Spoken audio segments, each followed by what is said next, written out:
They laughed at the tattoo.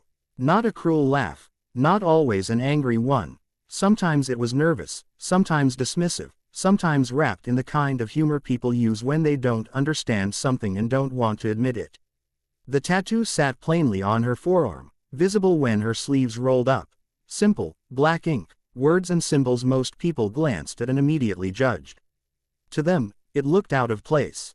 To them, it didn't match the person standing there, quiet, composed, unassuming.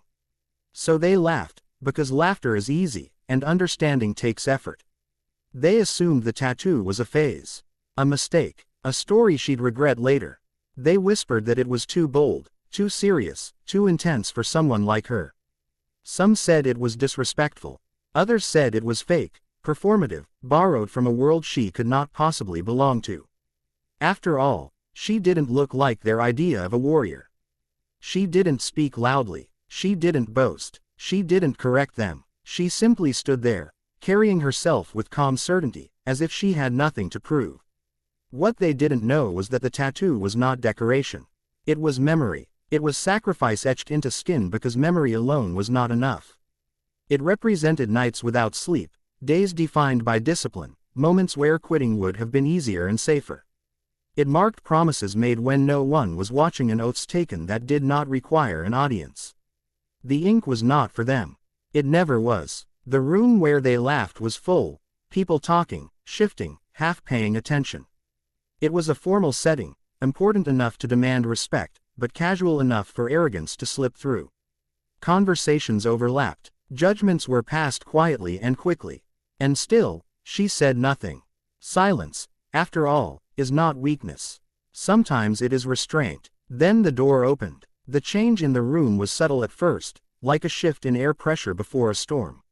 Conversations slowed, spines straightened, heads turned. A man entered whose presence did not need introduction. His posture spoke of authority earned the hard way. His eyes carried the weight of command, not arrogance but responsibility. This was a SEAL commander, a leader shaped by decisions that carried real consequences, where mistakes were not embarrassing but fatal, where trust was not optional but essential. As he walked forward, the laughter faded completely. The whispers died. The room found its silence. He didn't scan the crowd for approval. He didn't acknowledge the status of the room or the people who believed themselves important. His focus locked onto one person. Her. He stopped in front of her. For a brief moment, no one understood what was happening. Then, without hesitation, without performance, without a single word, the SEAL commander raised his hand and saluted her. Time seemed to pause. The salute was precise, sharp, filled with meaning. This was not a gesture given lightly. In that single motion was recognition, of service, of shared values, of respect that transcended rank, gender, and appearance. It was the kind of salute that said, "I know who you are. I know what you've done. And I honor it." Everyone froze. The laughter from earlier echoed in people's minds, now heavy with shame. The tattoo they mocked suddenly felt like a mirror reflecting their own ignorance. The assumptions they made collapsed under the weight of reality. No one spoke because no one could. The room had been taught a lesson words could never deliver. The commander lowered his hand, nodded once, and moved on. Just like that, no explanation, no defense, none was needed. She remained where she was, unchanged in posture, unchanged in expression. But the room was different. The energy had shifted. What once felt comfortable now felt exposed.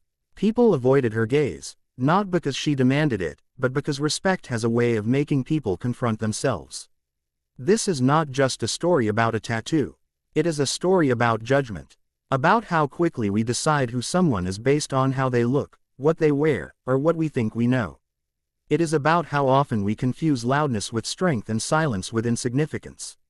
It is about how society teaches us to mock what we don't understand instead of asking questions.